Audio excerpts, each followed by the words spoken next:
Hello and welcome, listeners, to the Mindful Living podcast, where we explore the intersection of mindfulness, healing, and personal transformation. I'm your host, Sana, and today we have a truly inspiring guest with us, Mary Beth Shrudder. After years of navigating the corporate world while battling alcohol addiction and other struggles in silence, Mary Beth emerged not only victorious, but now she dedicates her life to helping others out there to heal as a spiritual and transformational life coach, founder of Day One Life Coaching, and the creator of Addiction Recovery with Law of Attraction. Mary Beth empowers individuals to break free from destructive habits and build meaningful, fulfilling relationships, including the one with themselves. With her extensive experience, Mary Beth is an international best selling author and the host of the Spiritual Transformation podcast, where she shares insights on healing and spiritual upliftment.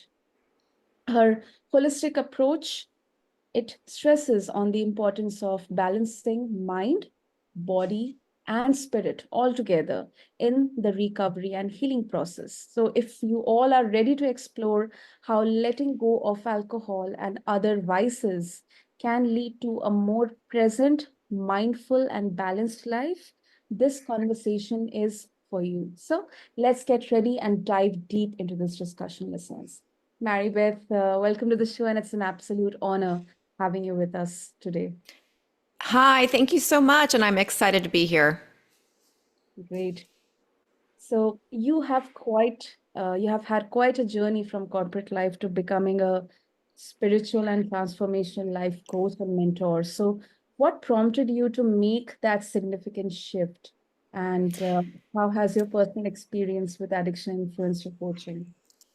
Well, thank you for asking. And honestly, and this is true for so many people, Mhm. most addiction is going to start in our childhood. It's going to start with, it could just be that we're very sensitive children, Mhm. or it could be childhood trauma. And both of those were the cases for me. So, like, I had a lot of childhood trauma with my parents divorcing when I was 5. I was also very sensitive. I had this abandonment wound, which gave me anxiety, right? Like, one of your parents leaves, and then there was a lot of neglect going on Yeah. in the household as well. Mhm. So all of that stuff gave me a lot of anxiety and even depression. And I've been labeled with a lot of things. I am not on any medication, or I do not drink anymore.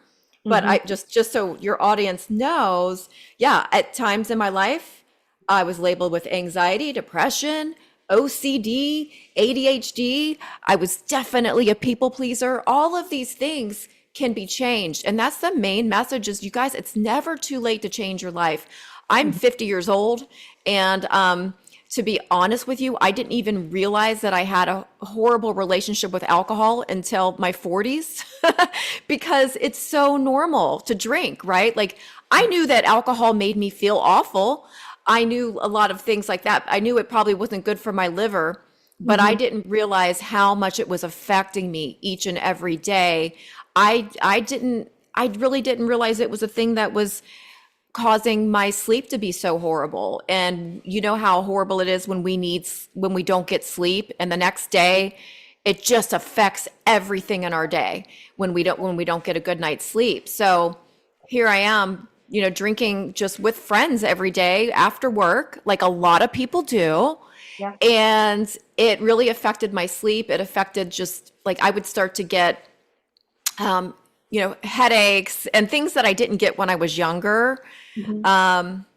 I learned a lot about the reason I realized it was alcohol causing it is because I was already a life coach and Mhm. helping people in a lot of ways, very successful in the corporate world, and so I'm running 2 businesses. So I didn't have this rock bottom. That's another message. You do not have to have a rock bottom in order to make these changes and be more present in your life. What happened was I was adding on a niche for addiction recovery. I'm like, I'm going to help other people who have addiction. not Mhm. me, right? I don't have any addictions. I'm normal. And it turned out I'm reading about alcohol and I'm reading about addiction. And I'm like, wow, addictions are so much more than people realize. True. So it helped me wake up and get out of denial from like, wow, I'm really just trying to fill a void here with this drinking. Like, why do I feel like I need to have a drink every day? A lot of times it's just a habit that gets out of control. Yep. And definitely it's self-soothing. I was self-soothing myself and trying to escape the reality of I did not like the corporate world. I did not like it. I was good at it, but I didn't like it. And so a lot of these addictions are born because of those things, filling a void, escaping reality, self-soothing, could be just like we're very sensitive people and we just want to numb out at the end of the day sometimes, right? It just feels like Mhm. it just feels good to us to numb out. And I just when I was reading about it and I learned, wow, alcohol really does affect our sleep and our body creates these stimulants to counteract the alcohol, which is a depressant. Yes. So that's why we wake up in the middle of the night sometimes. Like the depressant wears off about 4 hours after our last drink, and then we're up at like 2 a.m. wondering why our heart's racing and our mind might be racing too. And that Yes. definitely started happening to me in my 40s. So it didn't happen my whole life. Alcohol starts to affect you differently as you age, and it really does. So essentially, I learned that how bad it was, and that it was linked to 7 types of cancer. I had no idea it was linked to cancer. I thought, like I said earlier, yeah, it's not good for your liver, but I'll take some supplements for my liver, and that'll cancel it out. We tell ourselves all these lies, and it was kind of shocking to learn that it was a group 1 carcinogen. And a carcinogen, for your listeners who don't know, that means it causes cancer, and that it's right up there with tobacco and asbestos. As bad as it gets, it's a group 1 classification of a carcinogen. And it reminds me of back in the 1930s through the 1950s, doctors actually used to prescribe cigarettes to patients. Oh, And yeah, they didn't know. It's like, we don't know what we don't know. They were paid by the tobacco companies to do that. And I feel like we have the same thing going on with alcohol right now, where we normalize it, we glorify it, and then you're actually weird if you don't drink alcohol. And because it's been 5 years of me being alcohol free, and I'm to tell you what, I'm the oddball now. I'm the oddball when we go out and I'm at parties and I'm the one who's not drinking, and everybody wants to know why. Why are you not drinking? And it's just so interesting that it's the only drug that we have to justify why we're not doing it. It's very interesting. that's really compelling. It's compelling. Lovely. So, as you mentioned, some of the triggers. So, we have to recognize this first. So, alcohol addiction, it often involves specific triggers. So, how can mindfulness help someone recognize and respond to these triggers without resorting to drinking? Yeah, that's a perfect question. And I definitely had all the triggers with, like, mine would be the corporate job, and a lot of things happen throughout your day. Through everybody, like, life is always going to throw us curveballs. There's always going to be a reason that we could be like, God, I need a drink, right? I need a drink. Yeah. Yeah. So what we need to do is pause. We need to slow down and really examine, okay, why do I feel like I need a drink? Because there was a time in our life where we Mhm. didn't turn to a drink, right? When we were children, we could have fun. We could do all of these things without having to drink a poison. Like ethanol is what is the toxin that's in alcohol. It is really a poison. It's like so interesting that we feel like this is the way to help ourselves is by drinking poison. So we want to really slow down, take a pause, Mhm. examine, like, we are not our thoughts, right? We are the observer of our thoughts. So Yes. when something happens that triggers us, just interrupting those patterns is so important. And like I said, just really analyzing why we're feeling the way we're feeling, and do we really need a drink? Interrupt those patterns, because a lot of this is just subconscious programming, right? This is just stuff that we've practiced. And so focus is everything. Another thing I teach is law of attraction, which the things that we focus on get bigger and bigger. And that's for the good stuff and the bad stuff too. So it's practice, practice, practice, practice. And in the beginning, it's going to feel awkward because it's not what we're used to.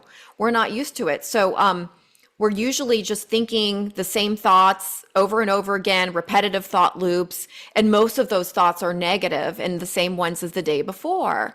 So it's kind of like we need to brainwash ourselves into the other direction in order to reprogram our brain. So I always tell people, it's really not, it's not harder to think positive. It's not harder. It's not easier to have those negative thoughts. It's just that we practice them more. We've been tuning into the same subconscious programming. So it's just becoming more mindful and paying attention to your thoughts because it's really not harder. It's just we got to take that time to practice it, change our focus. And when we change our focus, we'll start having better thoughts. And those better thoughts lead to better feelings and emotions are actually manifestations. We're feeling emotion because of our thoughts first, right? And then when we can master those and really start to take notice of those, then our behaviors will also change too. So it starts with these thoughts that lead to our emotions and then our behaviors. So it's just a matter of tuning in and paying attention. What are you focusing on? And reminding yourself, everything I'm focusing on is getting bigger. So choose the things that you really want to focus on, that you want to get bigger. So a lot of that could be appreciation. What do you appreciate in your life? That's a huge one. If all you did all day, and which is, I'm not saying this is possible, it would, but if I'm just saying, for example, if all you did was just find things to appreciate all day, your life would just be drastically different in one day.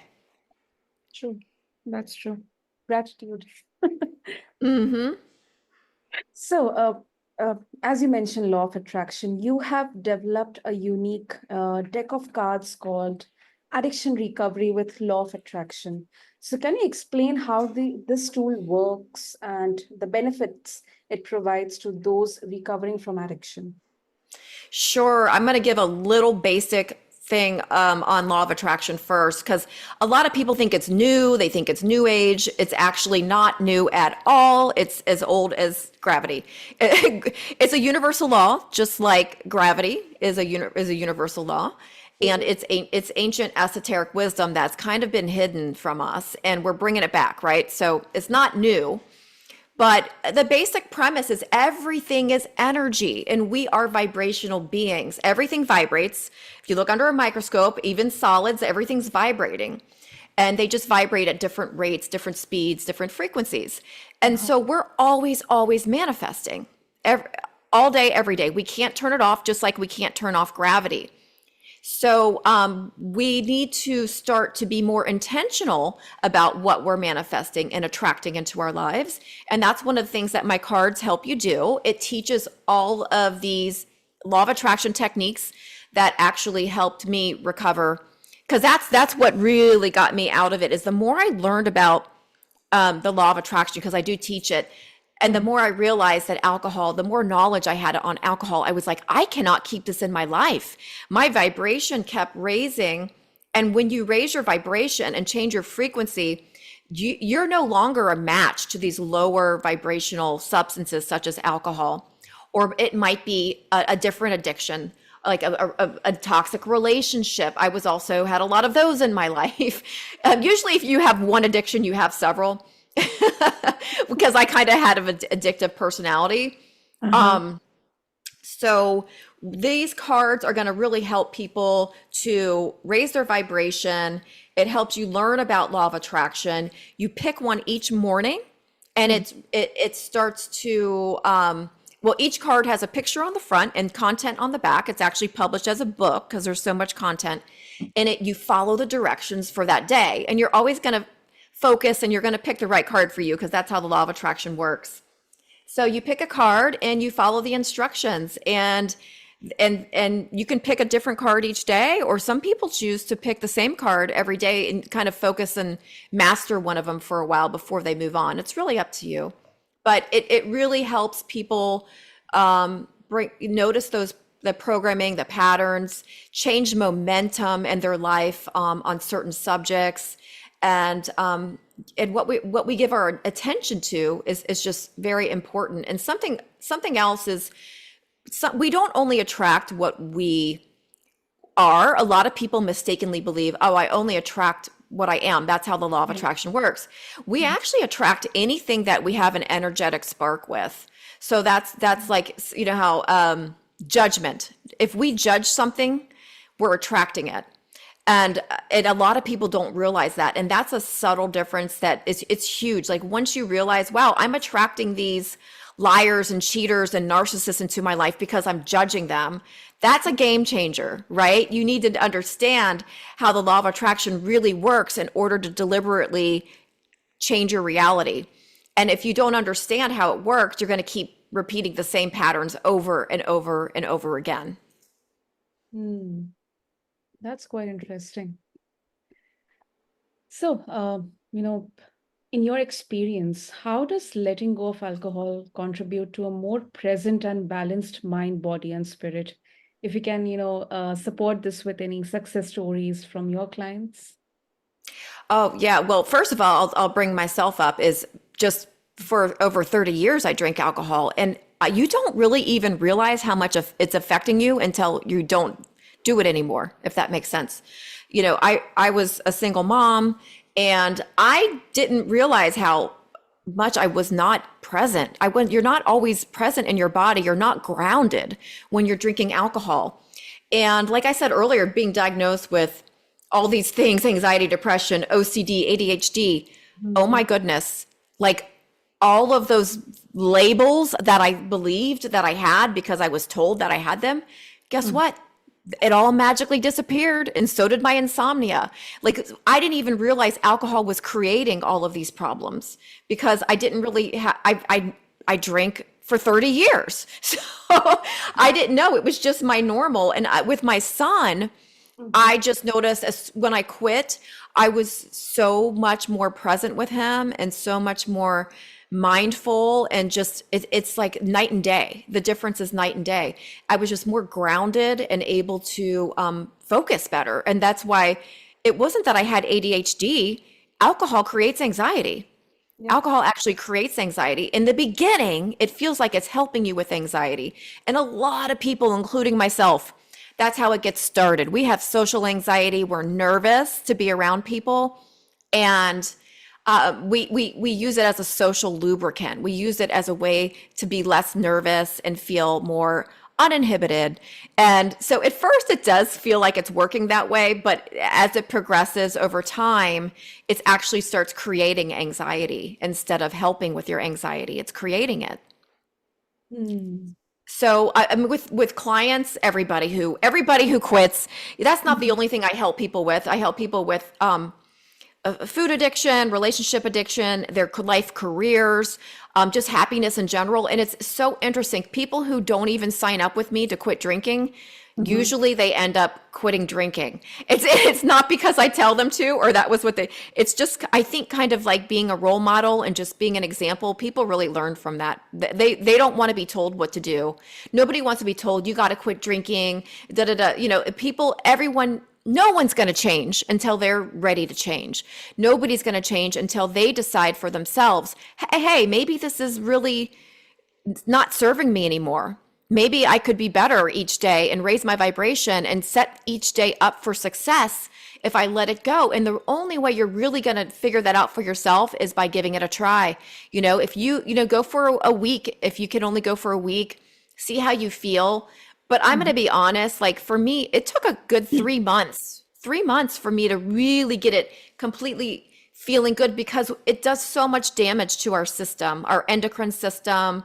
Like it affects your hormones, so many things that we don't realize it's affecting, and nothing ages you more than alcohol. So listen, you guys can quit for vanity too. If like I noticed my skin was looking dry and I wasn't looking that good. I was gaining weight. Hey, that's very motivating. That's a motivating reason to quit. You don't have to quit for any reason other than vanity, any reason. And other addictions I just want to bring up, it's not only alcohol and drugs and work could be something that's really Yeah. anything that has a negative effect on your life. Like let's say it's disrupting your family, or you just don't have a work-life balance. That would be called a workaholic. Like that's something to really look at because that's like that holistic stuff that I help people with is we want to be balanced mind, body, and spirit. And when you're out of balance in one area, you're just your whole soul, your whole spirit is out of balance. And it could even look like overthinking. Overthinking is an addiction, and negative thinking, negative thought loops, and racing thoughts. Those are addictions. We get addicted to those, to that as well. And people don't realize that those are just habitual things that get out of control and turn into addictions. And then it takes being really mindful and present and paying attention in order to change those. And that's really hard to do if you're drinking alcohol, because it's really hard to be present and mindful when you're drinking alcohol. Another addiction that we Mhm. all have is our cell phones and technology. Like, I mean, that one we can't get rid of, right? Because we usually Right. need those for work. But we can do things like, hey, catch yourself in the moment. Put your cell phone in another room if you find yourself scrolling and scrolling and scrolling. I'm guilty of that, and I have to do that to myself. I've got to put my phone in another room. Um, because I have the workaholic tendency too, because I want to answer everybody in a timely manner, and so I try to. I think I have a sense of urgency, but I have to really guard myself and watch myself. And shopping, even shopping's an addiction. Like people are spending money they don't have. Again, it's that void that you're trying to fill because you're not really feeling happy, and that's what my coaching's all about. Is there are things that we need to change in our lives so we do wake up feeling happy. So we don't have these voids. And that's a spiritual shift. That's an energetic shift that we need to have in order to get to that point where, hey, we don't need this substance. I don't need to go shopping to feel better. I don't, we call it retail therapy over here sometimes. Wow. But yeah, Absolutely. there's definitely things that we need to do to have that energetic shift so we don't get those cravings and temptations anymore. That's really, really great. Lovely, lovely, Mary. And another aspect I believe is apart from just, you know, not from our perspective, but community and connections.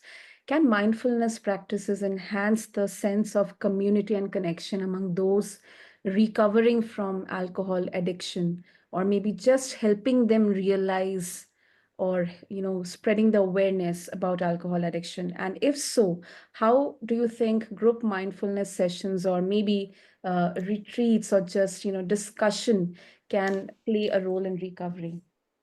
That's a great question. And it's honestly the opposite of addiction is connection. A lot of addiction is because people are feeling isolated. And that's why it kind of after the lockdowns, after COVID, people got more and more into their addictions, whether it was food or alcohol or whatever their addictions were, is because a lot of people felt isolation. I'm not into the groups getting together and discussing their problems like Mhm. Alcoholics Anonymous. I don't know if you guys have that there, but here we have AA, Alcoholics Mhm. Anonymous, and everybody gets in this group and talks about their problems and their alcoholism and their old identity. For me, that goes against my personal spiritual beliefs, but I think people should do whatever works for them. Whatever tool in your toolbox works for you, keep it. But for me, going to AA, Alcoholics Anonymous, made me want to drink more. So I found different ways to connect with others, not those kind of groups, because when you keep that old energy and that old identity, keep discussing the old patterns, how are you changing? How are you shifting your energy? You just stay in that old vibration. So I found new friends, new connections. You can get on. There's all kinds of. Facebook has a lot of ways to find people that you can meet up with, even if it's just over Zoom, and discuss your passions, discuss more positive things, get connect with others in a different way than discussing your old patterns and your old identity, so that you don't get stuck there. But yeah, definitely connection is important as well as serving others. You know, getting out of your head by helping other people, which I'm very fortunate. I get to do that for my job every day. That definitely keeps me from being triggered because I'm helping other people at all times, you know, every day. And that helps so much to, you know, get out of your head. Replace your old habits with new healthy habits. I essentially joined a gym when I first quit drinking. I always exercise, but I joined a gym so I could be out, like you said, with other people, connecting with others. And Mm-hmm. I would go take classes, things like that. And you could take classes at a school. You could take little, you know, there's always stuff to learn. You could take some adult continuing education classes. You're around people, connecting. Yeah, I loved going to the gym after work instead of going to drink with my friends after work. I would go to the gym and work out my body. You know, you got that mind, body, spirit. We want to keep all three of them in check, right? Yeah. And this is work we need to do every day. Every single day you want to work on raising your vibration. Just like when you go to the gym, you're never done. Like, okay, I'm done. I got my perfect body. I don't have to work out anymore. It's the same way with our mind, body, and spirit. This is a daily thing. It gets easier and easier. It becomes your new normal, and you don't have to try so hard after a while. But it is daily work for sure. And a lot of it starts with just setting your days up for success, putting yourself to bed on time. Get to bed, guys. Put yourself to bed so you get a good night's sleep and you're going to have a higher vibration the next day. Hmm. Lovely. Lovely, Mary. So, before we wrap up, if our listeners want to explore and connect with you, and how your holistic approach is helping them uh, to heal, focus on mind, body, spirit, then how they can do that? Well, I'm on every platform. You could follow me. I would appreciate you following me on every platform. My name's Mary Beth Shrudder, Schruddder. And you could also look me up under my company name is Day One Life Coaching, Dayone Life Coaching. And my website is day1lifecoaching.com. So Dayone lifecoaching.com. And I do offer a free discovery call. And it doesn't matter where you live, as long as you speak English. If something I said resonates with you and you think, maybe life coaching might be something that I want to look into because it does help you take quantum leaps in your life. And, you know, we, instead of baby steps, you know, you could just really get to your goals faster when you have someone who's guiding you, who's Mhm. already been there, who's already been through it, right? So Yep. day1lifecoaching.com, you can click on the contact and I will, you just fill out the contact form and I will get together with you. We could set up a time for your free call and just decide, is coaching right for you? You give me a little bit of your background. We have a Zoom call together, one-on-one with me personally, and we decide together if coaching is a good step for you, if it's a good match. And so, yeah, I'm on Instagram, TikTok, Facebook, and I have a YouTube called Spiritual Transformation Podcast with Mary Beth. Wow, lovely. We'll mention all the details in the show notes for our listeners. And thank you so much, Mary Beth, for sharing your powerful insights and personal journey with us today on how mindfulness can be the right channel for preventing or even helping with alcohol addiction and other addictions as well we talked about, and your holistic approach to healing, focusing on mind, body, and spirit. It's really, really inspiring, incredible inspiring. So thank you so much. Thank you for having me. And for our listeners, if you're looking for guidance or inspiration, be sure to connect with Mary Beth Shrudder through her coaching services on her website, and also check out her spiritual transformation podcast. We'll mention all the details in the show notes for you. And to add, it's never too late to embark on a path of healing and self discovery. Until next time, stay mindful, stay present, and keep embracing your own transformation.